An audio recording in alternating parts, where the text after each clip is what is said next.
கல்கி படப்பிடிப்பிலிருந்து பாதியிலே திரும்பி வந்துட்டார் உலகநாயகன் கமல்ஹாசன். ஏன்னா இங்கே அவருக்கு நிறைய நிகழ்ச்சிகள் இருந்தது. அதுவும் போக இவருடைய கால் சீட்டு, அந்த இவர் சம்மந்தப்பட்ட காட்சிகள் 2 நாட்களாக படமாக்கப்படலைங்கிறதுனால இவர் இங்கே வந்துட்டார். அவரை பார்க்கணுங்கிற ஒரு ஆசையின் காரணமாக அவரை பின்தொடர்ந்து போனதுனால நான் உங்களை சந்திக்க முடியாமல் போச்சு.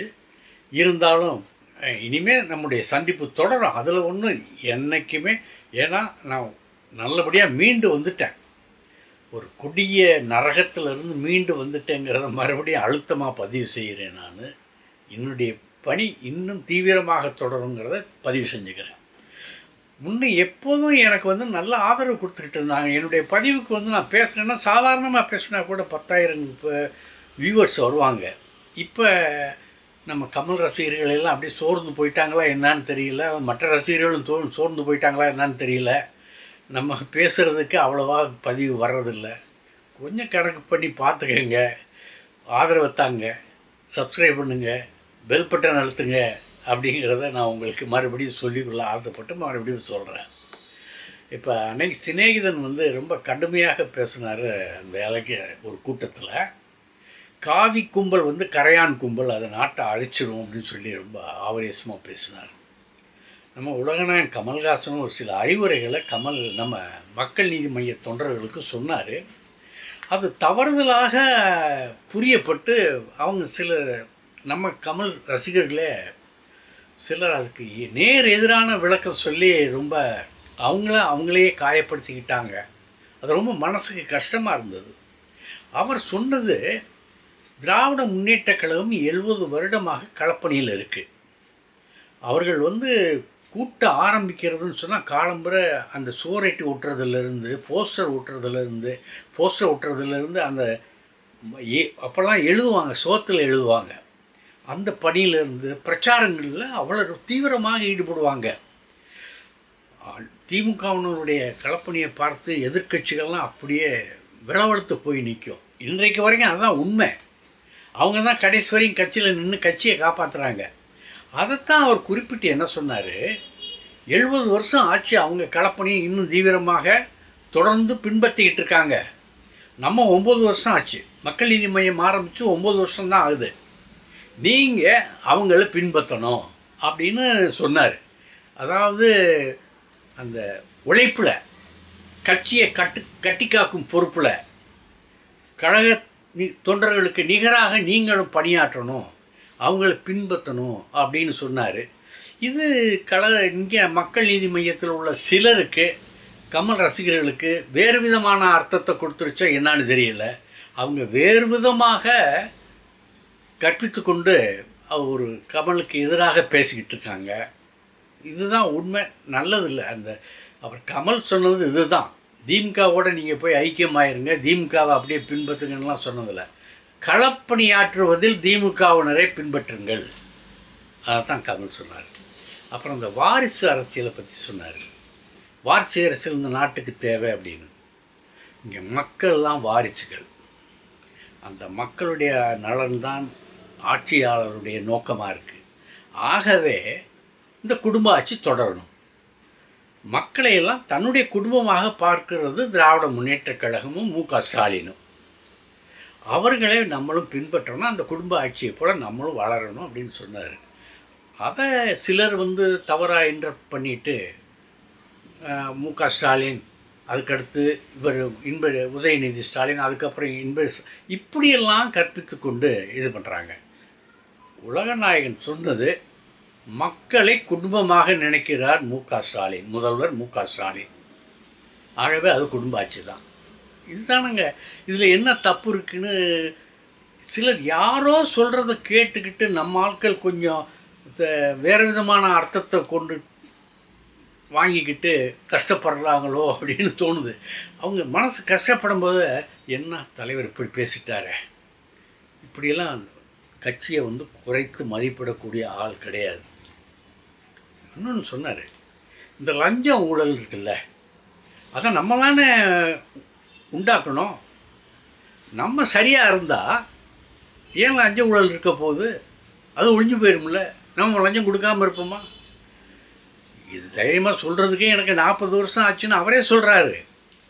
இன்றைக்கும் என் சினிமா உலகத்தில் உள்ள என்னுடைய நண்பர்கள் ஐடி அந்த இன்கம் டேக்ஸ் டிபார்ட்மெண்ட் ஆஃபீஸை பார்த்து பயப்படுறாங்கன்னு சொல்கிறாரு. அந்த அளவுக்கு லஞ்சம் ஊழலும் இன்கம் டேக்ஸினுடைய ஆதிக்கமும்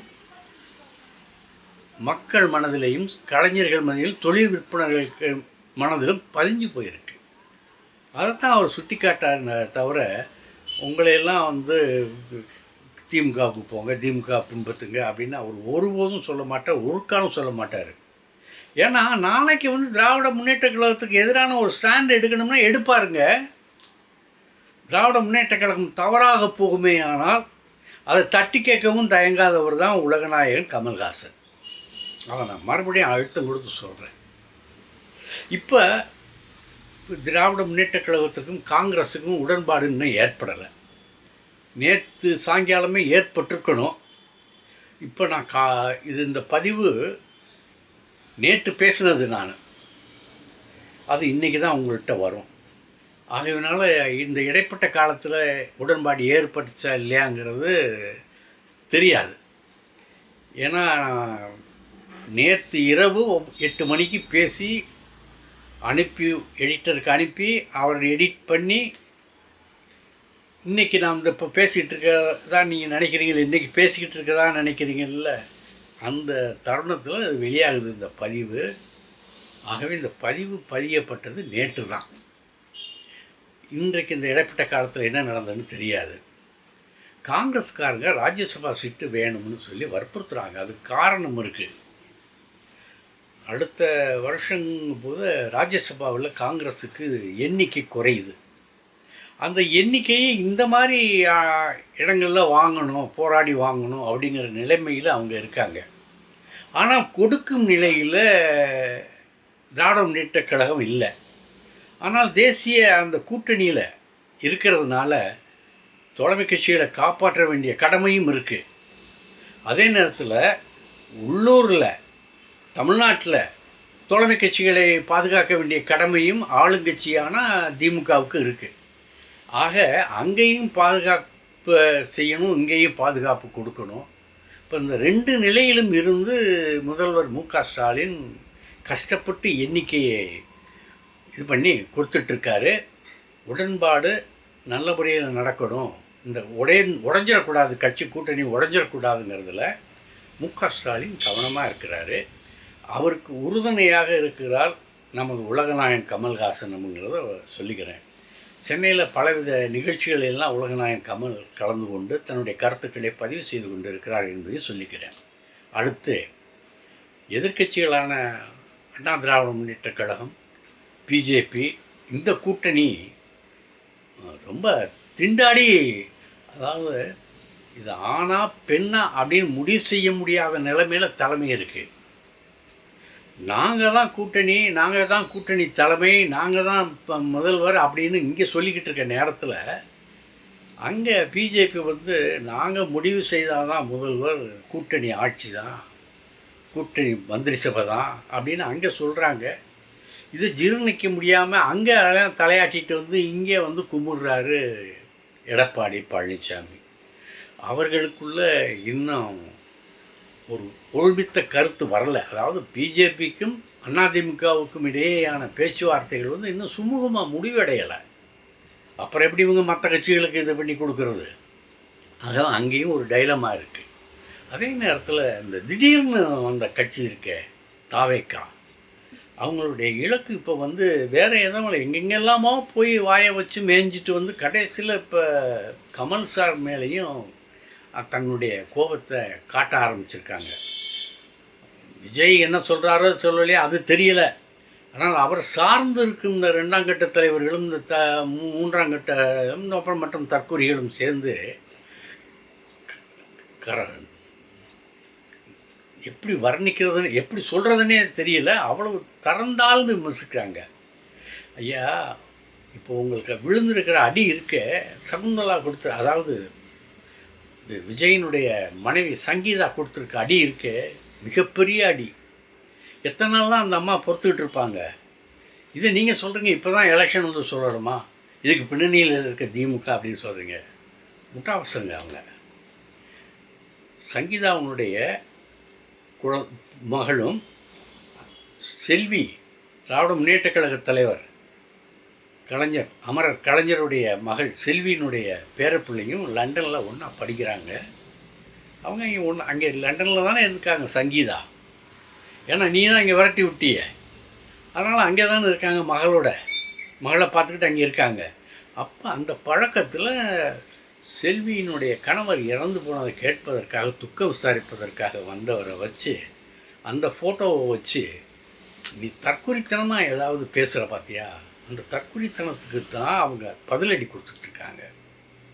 இல்லாட்டி அவங்க பாட்டுக்கு புருஷன் முண்டாட்டி சண்டையில் உனக்கு என்ன. அதாவது இந்த சில மாமாக்கள் இருக்காங்க,